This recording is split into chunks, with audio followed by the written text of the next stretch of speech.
Bismillahirrahmanirrahim.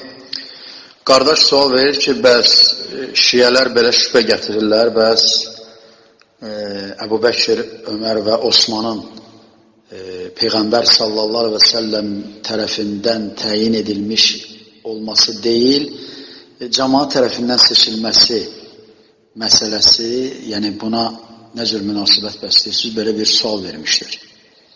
Nədən, yəni Peyğəmbər sallallahu aleyhi və səlləm belə deyək, təyin etməmişdir xəlifə, cəmaat seçmişdir. Yəni birincisi, bilmək lazımdır ki, yəni bu suala cavab verməmişdən öncə, Allah subhanətə Allah insanları cürbəcür üslublarla imtihan edir. Allah subhanətə Allah insanları cürbəcür üslublarla imtihan edir və o üslublardan biri də Peyğəmbər sallallahu aleyhi və səlləmdən sonra xəlifənin təyin olunub olunmamasıdır.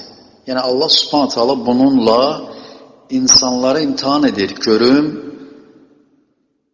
bu cür halda, yəni açıq, aydın, sərahətən bir dəlil olmadan hər hansı bir kəsin Peyğəmbər sallallahu aleyhi və səlləmdən sonra xəlifə seçilməsinə, xəlifə olmasına sənin ey insan, ey bəndə, ey qul, sənin münasibətin nə cür olacaq? Sənin münasibətin nə cür olacaq? Yəni, haqq üzrə olan bir münasibət olacaq, yoxsa batil üzrə olan bir münasibət olacaq? Yəni, bu səbəbdən, yəni Allah subhanətə Allah'ın insanları, həmçinin cinləri çeşidli yöntəmlərlə imtihan etməsi səbəbindən o yöntəmlərdən biri də təbii ki, Peyğəmbərin özündən sonra açıq aydın bir ləfslə xəlifə təyin etməməsidir. Yəni bununla Allah subhanətə Allah insanları imtihan edir. Bəllidir, yəni Allah subhanətə Allah'ın imtihanları çoxdur, yəni çeşidlidir, yəni növbə-növdür. Onlardan biri də budur. Yəni Allah subhanətə Allah təyin, açıq aydın bir dəlillə təyin etmiyor. Halbuki, indi mən qabaqda deyəcəyim, yəni bu sualın cavabında ki, əhl-i sünnəyə görə bu məsələ barədə 2 dənə rəy vardır.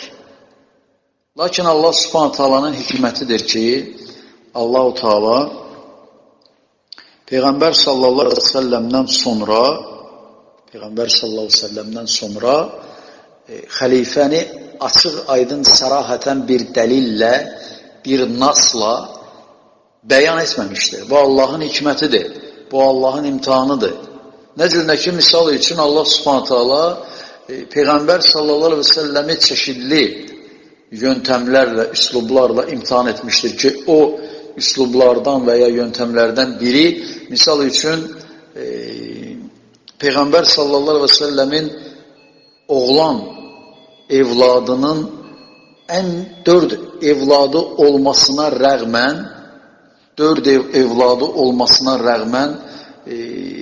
ən çox yaşayanı 4 evladdan, yəni kişi, belə deyək, oğlan evladdan ən çox yaşayanı 1 il 6 ay yaşamışlar. Təsəvvür edirsiniz, yəni 1 il 6 ay. Allahu Akbar. Yəni bu böyük bir imtihandır. 4 dənə evlad ola, 4 dənə evlad hansı ki, oğlan uşağıdır və onlardan hamısı 4'ü də erkən yaşda 6 aylıq, 8 aylıq, 1 illik, misal üçün ən çox yaşayanı 1 il 6 ay olmuşdur. Təsəvvür edin yəni. Yəni bu da təbii ki, imtihandır, Allah subhanahu Allah'ın imtihanıdır. Baxın, Peyğəmbər sallallahu aleyhi və səlləmin kürəkənini və ya nəvəsini insanlar nə cürünə, nəvələrini daha doğrusu, nə cürünə şişirdiblər, onlara nə cürünə mərtəbəyə qaldırıblar. Əgər Allah subhanətə Allah Peyğəmbər sallallahu aleyhi və səlləmin uşaqlarını, o 4 oğlan uşağını tutaq ki, 50 yaş, 60 yaş qədər yaşatmış olsaydı, onda onları nə cürünə şişirdərdilər. Təsəvvür edin. Onları nə cür şişirtmiş olardılar, yəni. Lakin bu da Allahın imtihanıdır ki, Allah Subhanahu taala Peyğəmbəri bu cür imtihan etmiş və oğlan evladını ən çox yaşayanı yaş yarım, yəni 1 il 6 ay olmuşdur. Bu da böyük imtihandır təbii ki.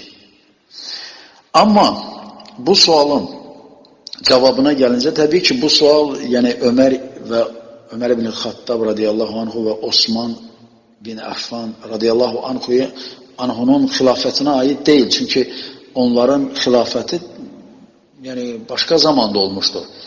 Yəni bilir ki, Peyğəmbər sallallahu əleyhi və səlləm Öməri və ya Osmanı xəlifə təyin edə bilməzdi. Hansı ki, Peyğəmbər sallallahu əleyhi və səlləm vəfatından 2 il və ya 12 il sonra olmuşdur. Ömərin və Osmanın xilafəti, xəlifəliyi. Lakin Əbu Bəkirin belə deyək, xəlifə seçilməsi təbii ki, Peyğəmbər sallallahu əleyhi və səlləmdən sonra olmuşdur. Lakin əhl-i sünnənin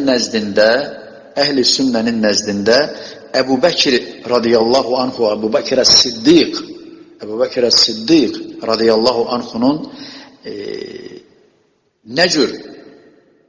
nə ilə daha doğrusu xəlifə seçilməsində ixtilaf edilmişdir və 2 rəy vardır.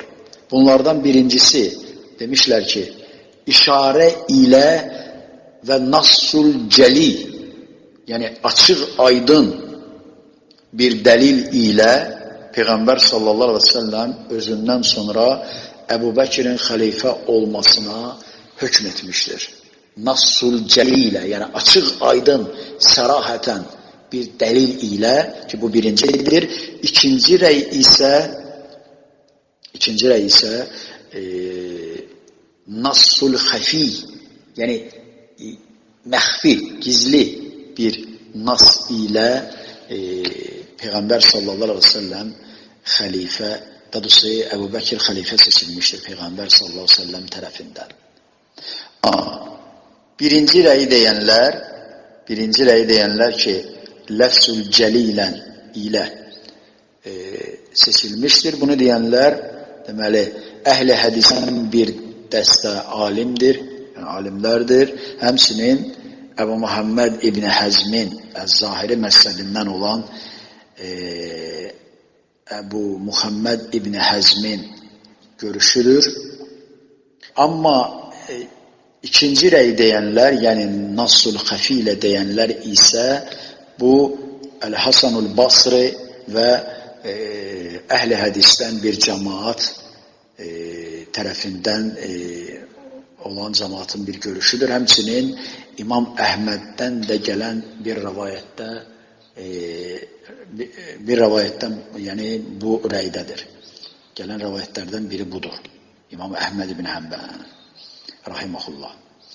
Amma ləfsul cəli, yəni açıq aydın bir dəlil ilə Əbu Bəkirin xəlifə seçildiyini qeyd edən alimlərin dəlillərinə gəlincə, bu İmam Əl-Buxari və Müslimin səhih əsərində olan, deməli, birinci rəvayət Cübeyr ibn Mut'imdən rəvayət edilmiş olan bir hədisdir ki, hansı ki, deməli, vida həccində bir qadın Peyğəmbər sallallahu aleyhi ve səlləmə gəlir və ona bəzi suallar verir.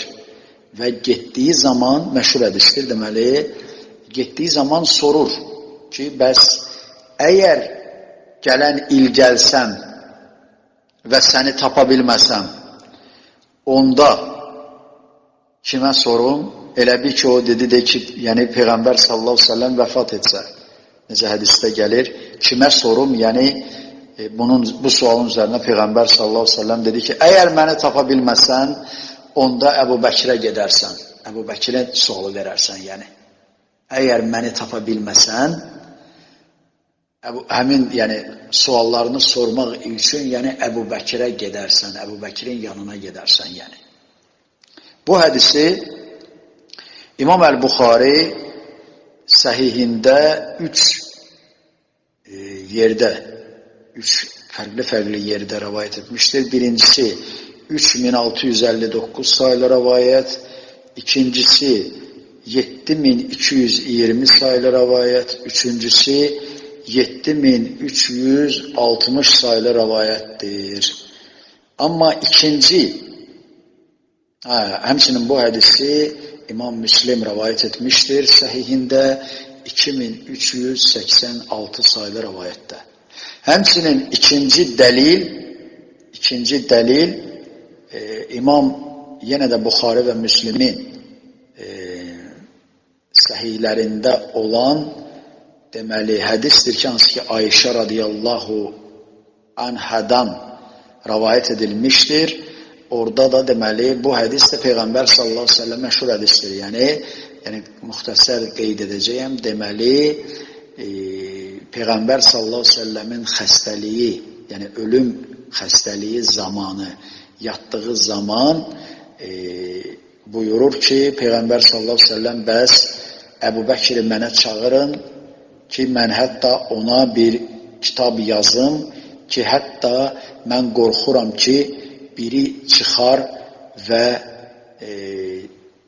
deyər ki, təmənna eləyər ki, bəs deyər ki, bəs mən ondan daha avləyəm, mən ondan daha üstünəm. Və şək yoxdur ki, və sonra Peyğəmbər sallallahu əleyhi və səlləm nə deyir ki, Əbu Bəkirdən bir başqasının, yəni xəlifə olmasına, başçı olmasına, yəni buna işarə edir. Allah və möminlər qəbul etməz, yəni Allah və möminlər qəzəblənər, yəni. Əbu Bəkirdən başqa birisinin, yəni başçı olmasına nə olar? Allah və möminlər qəzəblənər. Allahu Akbar. Bu da açıq aydın bir əslində nasdır. Açıq aydın, yəni nassul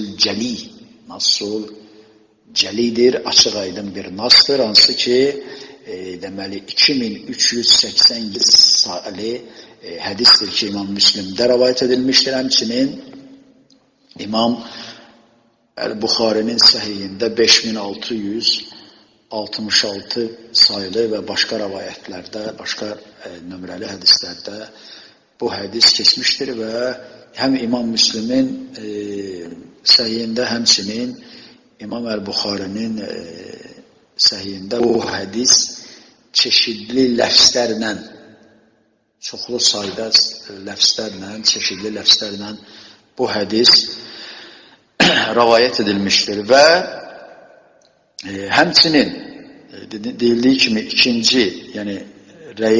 ikinci rəydə olan alimlərin rəyi də onlar həmçinin bu rəvayətləri gətirmişlər, lakin bu rəvayətləri nassul cəli olaraq yox, nassul fi olaraq, yəni aydın bir ləfslə xəlifə təyin olunma üçün dəlil görməmişlər, lakin bu rəvayətləri və başqa bu qəbildən, yəni çünki bu barədə rəvayətlər çoxdur. Yəni Əbu Bəkir radiyallahu anhunun, Əbu Bəkir Əs-Siddiq radiyallahu anhunun xəlifə seçilməsi və ya əfsəliyyəti barədə, sahabələr arasında əfsəliyyəti barədə rəvayətlər çoxdur, dəlillər çoxdur. Lakin ikinci rəyi deyən alimlər bu rəvayətləri nassul cəli olaraq deyil, yəni açıq aydın bir ləfsli olan bir nas olaraq, dəlil olaraq görməmişlər, nassul xəfi olaraq, yəni gizli və ya məxfi və ya işarəli olaraq belə bir dəlil kimi görmüşlər və bir şey də qeyd edim ki, yəni Əbu Bəkir xəlifə seçilməsi, yəni sahabələrin icması ilə sabit olmuşdur. Yəni sahabələrin icması ilə sabit olmuşdur və sahabələrdən arasında, yəni heç kim bu olaya, yəni Əbu Bəkir radiyallahu anhunun, Əbu Bəkir Əs-Siddiqin xəlifə seçilməsinə bir etiraz etməmişdir. Nə Əli ibn Əbi Talib, nə Fatimə radiyallahu anha, nə Həsən və Hüseyin radiyallahu anhuma və ya qeyriləri Əhl-i Beytdən və ya Ənsardan və ya mühacirlərdən olan heç kim buna etiraz etməmişdir və bunu qəbul etmişdir. Yəni, çox danışmaq olar, bu mövzu böyükdür, ümumən bu səbəbdən də biraz bəlkə gec cavab verdim, lakin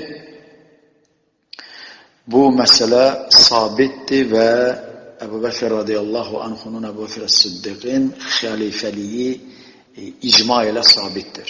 Ümmətin icması ilə sabitdir. Müxtəsər bu qədər. Allah bilir. Esselamu aleykum və rəhmətullahi və bərəkətuhu.